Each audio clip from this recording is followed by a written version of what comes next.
The entrepreneur who fails the most time may have the most learnings, but it will be a much longer journey for them than the entrepreneur who knows how to get and extract the learnings and the knowledge from those that have failed before them. And so, ultimately what we're offering is that a mass amount of learnings and experiences from all the years of failing and learnings from myself, you, the 4 other CTOs, the 20 engineers and product people we have on the team to be able to build a better foundation for our clients to grow.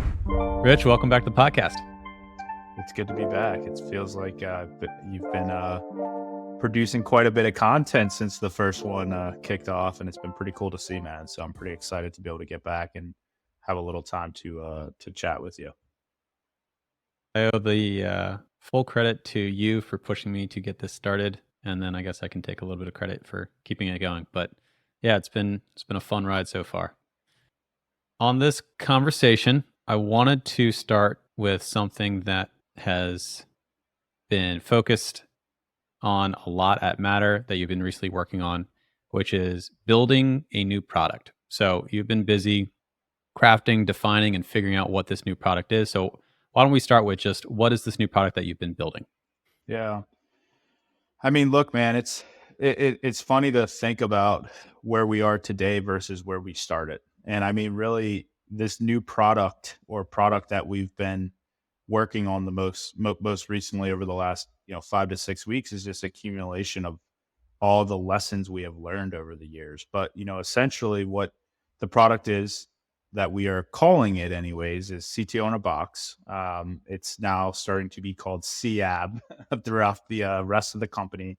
But essentially, it's the concept of what we always wanted to do, which is being able to provide all of the comprehensive services that a company, whether it's a startup, a mid-sized company, or even a larger corporation, needs as it relates to what they're trying to achieve with their technology endeavors. Specifically, it always comes down to building technology products, right? And that's where we have always lived as a business, and where most folks think about when they think about what does it mean to have technology in your company, they think of a technology software product. And what we have come to learn is that the reality is the entire company is really a product, and technology is just a component of your company to either help you facilitate your business, scale and grow your business, or literally your company may be built around generating revenue from technology. But the technology is just more of a minute, component of what you're actually doing. When I say it's our clients, the entrepreneurs, the corporations, which is building a business. And so, we spent all this time trying to figure out how to show people in technology based on our experience that, like, yes, at the end of the day, every piece of code that is written, every line of code, every feature you see in a technology product, there is a face behind it.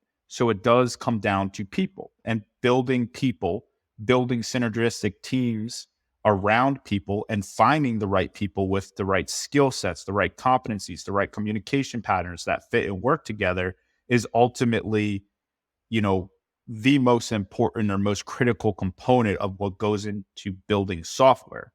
But what we have come to learn is that the reality is there's so many other things that are important that go around that, meaning the product planning and how you actually build a roadmap to determine what you're going to build, how you're equating that back to the business and what the business needs for why you're building things, what processes you're using from how you're approaching breaking down this large technology endeavor, the processes and systems you use to find people. What are the things that you should be looking in for people? How do you build synergistic teams? How do you create technical culture that scales? How do you optimize efficiency out of each team member?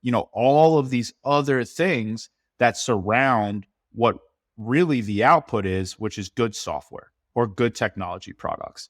And we've been trying to, at Matter, give that to people, right? By saying, hey, when you work with us, when you hire our team members to build, you can get access to all this other stuff. And really what we want to do is come into your company and help implement all this other stuff, because our goal is for you to be successful as a company, meaning be successful at building technology or remove the technology execution risk for you as a company for the future.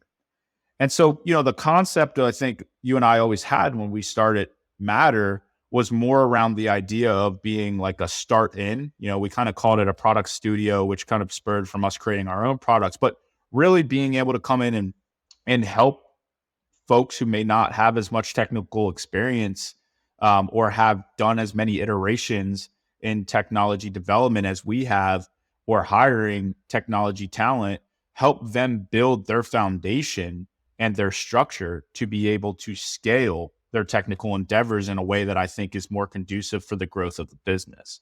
And a lot of times we've seen a lot of clients and a lot of corporations where that hasn't been the case. And I think the thing we've been missing is, funny enough, I mean, it's the same stuff that we're saying. It's the same services we're trying to provide. We just never really had a means of being able to communicate it and provide it. And ultimately, what this CAB product or CTO-in-the-box product does is finally gives us that opportunity to decouple this people concept from all the other important value that can be created and is just as critical to being successful at building technology. So let me Yeah. chime in there. And if I am running a company, maybe I've co-founded it, maybe I'm technical myself, maybe not, right? How is this different than me just going out and either getting a fractional CTO or getting a technical advisor or going out and finding a co-founder, right? Isn't that a better pathway if I need these technical strategy and this leadership? Yeah. I mean, it's a great question. And I think like the answer is that number one, what we have seen, which is why, you know, I would call it such a problem in our world, is that majority of the time, whether it's early stage entrepreneurs or even SMBs or corporations that are well established corporations that are trying to get into technology, finding that technical leadership is challenging. And specifically when you're an early stage startup, a lot of times, you're trying to fundraise. And while you're going through the fundraise process, most of the time you will not be able to have any access to capital unless you have what they will refer to as a technical co-founder. And that puts a lot of pressure on these entrepreneurs who, oh, by the way, this may be their first company that they're building anyways. So they're trying to learn and figure things out to try to force a fit. And what we have seen is that engineers who may be very great engineers or developers who may be very great developers inherently then assume a CTO role. Well, the reality is the importance of what the CTO actually is doing around how to build technical culture, how to find talent, how to create synergistic teams, how to build product process, how to build design process, how to manage all these other core components. These folks lack that skill set. They may be very good at developing technology, and writing code, and they may be some of the smartest people in the room, but building technology requires, and not just building technology, but building technical teams and being in a seat to be that technical leadership requires a whole nother layer of experience, which is experience that we ultimately really only see, at least in my opinion, or where we see the most success of it, comes from people who have gone through the process, people who have gone through the journey. Second time entrepreneurs, people who have exited companies, people who have actually scaled technical products within larger corporations or have been a part of larger corporate growth. And so then if you kind of remove that bucket of people where, hey, it's really hard to go find a CTO, you then kind of look around at these other corporations or looking at other technical leaders, and they don't generally have as comprehensive experience of being able to build so many different products in so many different industries, or they don't really have the ability to then execute against the the strategic plan that they lay out. And so, with our offering, what we tried to do is bring both. Bring the ability to have that technical leaderships and folks like yourself or, other CTOs that we have in our world and our network who have been through every single type of situation you can imagine in scaling technical products or businesses related to technology, as well as bringing the part of delivery or implementation. So we can bring a technical leadership into a situation, build a plan, build a roadmap, break that strategic plan down from what the goals of the business are with their technology into a way that can be tactically executed. And then guess what? We can tactically execute it because that's what we've been doing for the last 7 years, spanning product design and development. Yeah, I mean, it's super interesting that you're addressing both needs of the technical leadership, but then also being able to do implementation, but bundling it together in kind of a comprehensive solution. Where does I mean, all of this sounds great, right? So you get access to technical leadership, you get as needed, additional implementation work where necessary. One of the things that people will immediately go to is, well, that's expensive. That sounds expensive. Like, how does the structure work? And pricing models in particular, I think are one of your specialties that you love kind of thinking about how do you align incentives. So talk about what goes into figuring out a pricing model, maybe just broadly, and then applying that to this scenario specifically with CTO in the box. Yeah, I mean, it's been a struggle. I mean, this is something that I've learned since coming into this industry, which prior to starting Matter, number one, my knowledge of technical development, product engineering, and product development was very limited. And then additionally, the world of staff augmentation, for a lack of better terms, was very new to me. But the reality of what I've seen since being in this industry is the sheer fact that it's very transactional. At the end of the day, a lot of what it comes back to is time, right? When you're talking for us specifically in a service business, when you're talking about development or any of the things that we're doing, they're services. And those services relate to people putting in time.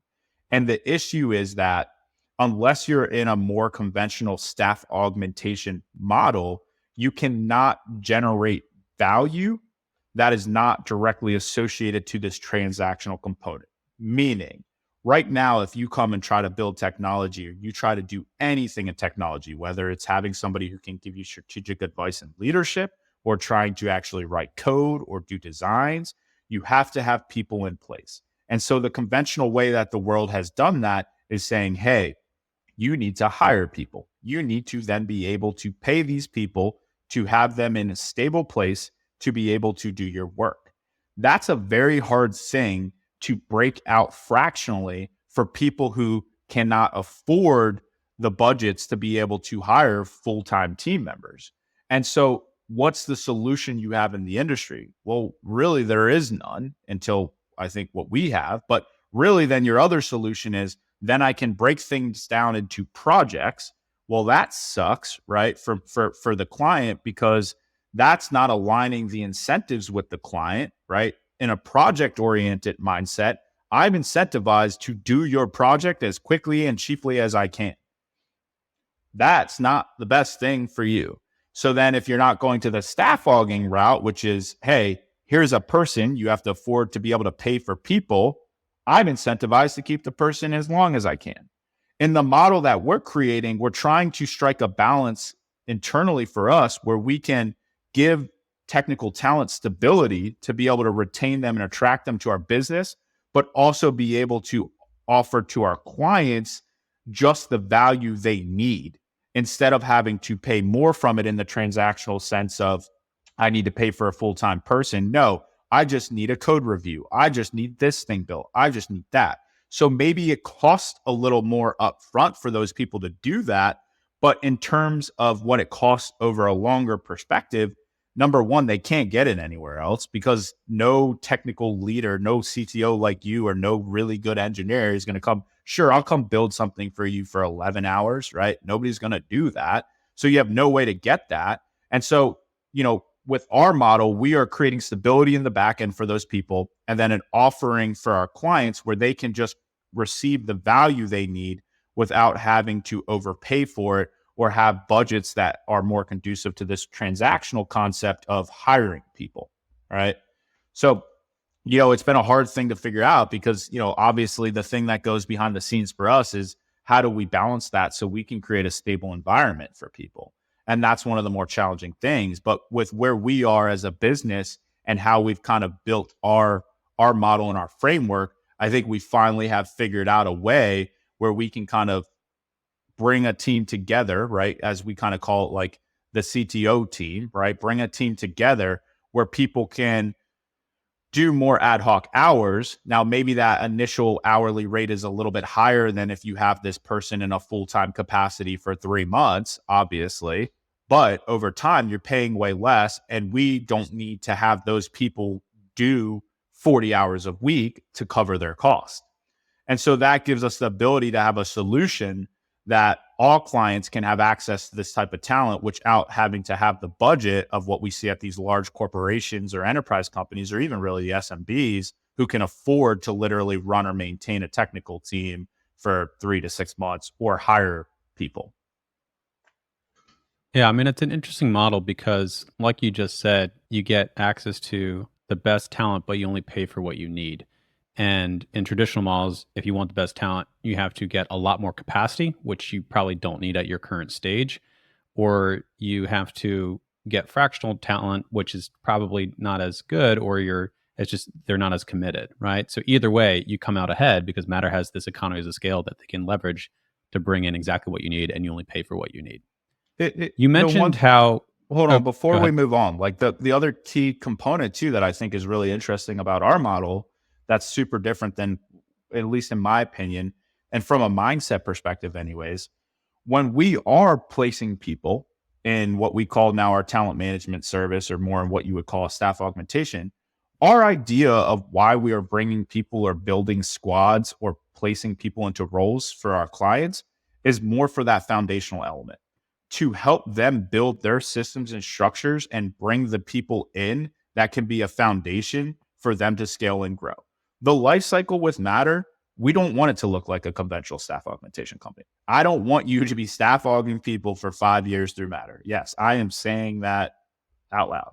Like, that's not our goal. And if that's what's happening, we're not doing what we really want to do, which is be able to get in, build the process, build the system, and give you a foundation so that you can internally scale and have the tools and the knowledge and utilize our experience on how to effectively scale your technical teams so that you can build more product and get more effective utilization out of each team member you have.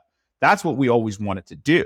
But the big bad staff augmentation world rules the house, right? Because of all these very large companies like Emphasis and Tata, right? Tata. And Top Tau, but don't let them kid you. They're just a better branded or marketed Tata or Emphasis, right? So like all these other companies now, right, exist in kind of this conventional staff augmentation model, but their goal is to make sure that you stay staff aug. That's not my goal. And that's why we've also created this product, because we want to decouple ourselves from people. We want to be able to give you objective advice, and advice as if, hey, Elijah's your CTO in your house. What is the best thing for your business to build, scale, and structure for the future? And we need to decouple that from Matter's perspective away from people, so people don't think we're just trying to push people. No, Matter has a talent management service. We built it in a way because this is our experience of how to find the best people and how to build technical teams the best way with our thesis and our model. But like at the end of the day, we're now decoupling it so that, hey, we'll give you our completely objective advice. You want to try to hire somebody off of Upwork? Good luck. Like, we'll help you do that, and we'll try to manage it for you if that's more within your cost range. And we'll give you our experiences, which is a funny story because we have a few of those funny stories. But, like decoupling ourselves from people, because the problem was nobody would listen to all this other value and stuff that we were trying to give them, which was the stuff that we believe goes into making the products better and making the businesses more successful, because it always just came back to, well, I'm paying you for a person.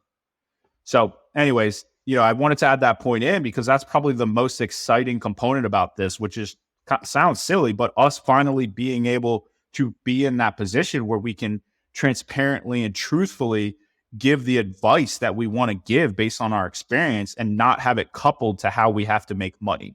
And that's a big hurdle that we've always had to try to figure out in this world. And so this product kind of gives us that means to do so finally. I think those are really the parts that differentiate it for me too, which is that we can give the advice unobjectively, or yeah, like Objectively. unbiased, right? Yeah. Unbiased, yeah, and objectively. And we can also build the process, right? So we're building your internal process for what goes into your internal team or external team, doesn't matter, but building the best practices that we've learned over 50 clients or Right. something. and 7 years of doing it. And then we can also get shit done, right? So we're still also getting stuff done on strategy and execution, et cetera. This is probably the first time that I've seen it, and I think you've seen it as well, where it's so exciting because the product market fit's there, right? We kind of just started doing this. There's a lot of demand, a lot of excitement around it. People are like, where did this exist? But you also said that this is what we were trying to do 7 years ago, and only just now have really found the right structure, packaging, approach to align incentives, all this kind of stuff that gets into it. What do you think it is about that journey that took 7 years to find the structure that does have true product market fit? And what does product market fit look like now that you found it? Yeah, it's an interesting question. I mean, just to start with the product market fit concept, I mean, to me, and I don't know if any marketing people are going to beat me up on this, but when I think about it and what always made the most sense for me is like you have a problem, you have identified a real problem that's a real pain for people, and you have a solution. And your solution is a solution that, in our case, I think is one that there's not a lot of solutions for the problem that we've kind of identified. And we've seen this problem, which I talked a little bit about earlier, of people not being able to find this technical leadership, people not being able to have this level of experience, or not even, just having more and more and more and more different types of experiences from different types of technical leaders, and guidance and direction on how to be able to build your kind of strategic pathway and plan for what you want to do with technology or how technology relates to your business, and then let alone the abilities to tactically execute it, right? But I think, in the early days of Batter, the funny thing is, it's kind of how we started. We started doing what we're doing now through CTO-in-a-box, right? It started really around you. You kind of exiting out of Lenda and moving into that position where you were doing fractional consulting as a CTO for a lot of these different companies. And, Matter, the way Matter grew or pivoted off of that was because ultimately then it came down to like, okay, well, now we need to tactically execute this. Now we need to go and develop. Now we need to go and design. Now we need to follow the product process to create technology. And for us at Matter, that's how we kind of expanded to be like, okay, how do we do that the best? How do we start to build technology the best? What goes into that component of it? And that's kind of what Matter started to grow. As we started to lean more into that, we spent all of our time thinking about how do we build technology better? How do we make our product systems better? How do we make our development more efficient? How do we make our design processes better? So we spent all this time building all this different type of technology across industry. And we kind of stepped a little bit away from that leadership part, that leadership or that advisory component that you get with the experience of having a CTO like yourself or someone else.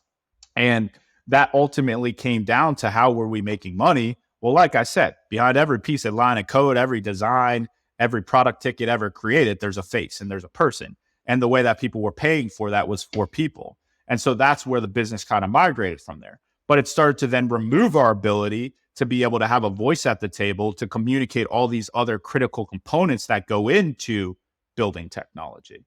And so the business just kind of moved itself away from that. And I think as we kind of got further into our journey, we flipped the switch. We said, okay, we get how to build technology really good. We feel really good about our processes, our systems. We've built so much technology.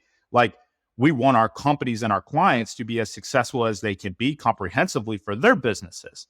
What's the pieces that we see most missing? We reopen the door, and it's not that technology execution risk for the tactical component. It's the other end of the spectrum, which is the technical leadership and the advisory, and seeing CTOs trying to be on interviews and making bad decisions and not hiring people and not managing teams right. And then we're putting people into those situations, right, through our embedded model, our staff augmentation model, and just seeing the nightmare that comes from it.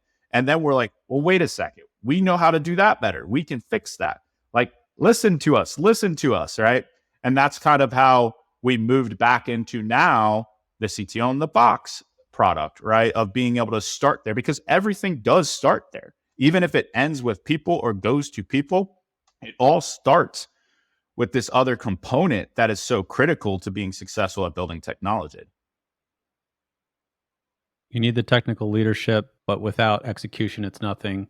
Execution without good technical leadership is equally, you're building features blindly. And can end up in a bad spot too. Right. That And there's makes a lot of plenty of sense. companies out there that can try to do the technology execution piece, which I think there's a lot of great companies out there. We've met a lot of great agencies in our time that are phenomenal at finding great people. They spend a lot of money on their recruiting, just like us, and they do a great job of building beautiful technical products. But at the end of the day, if you go back to what I said in the beginning, what do we want to do? We want to be more of a start-in. We want to help you build that foundation. And these other components that you see more likely tied to technical leadership and advisory are the components that miss or you're not getting when you're using a conventional development agency or just staff auging. And so many people, which I get it. I mean, look, it's a tough journey, but I get it. So many people think, oh, I could go hire people, I can manage them, I can figure it out. But like the reality is like time is money. Like the more you can save yourself in learnings by bringing in experienced people who have done it, if there's anything I've learned from building 3 different businesses, like that's how you more effectively and efficiently can scale your businesses faster and quicker. The entrepreneur who fails the most time may have the most learnings, but it will be a much longer journey for them than the entrepreneur who knows how to get and extract the learnings and the knowledge from those that have failed before them. And so, ultimately what we're offering is that, a mass amount of learnings and experiences from all the years of failing and learnings from myself, you, the 4 other CTOs, the 20 engineers and product people we have on the team, to be able to build a better foundation for our clients to grow. For CTO-in-a-box, who would this not be a good fit for? Who should not use CTO-in-a-box? Yeah. This is something I've been thinking a lot about. Truthfully, I think I lean towards enterprise companies, corporations.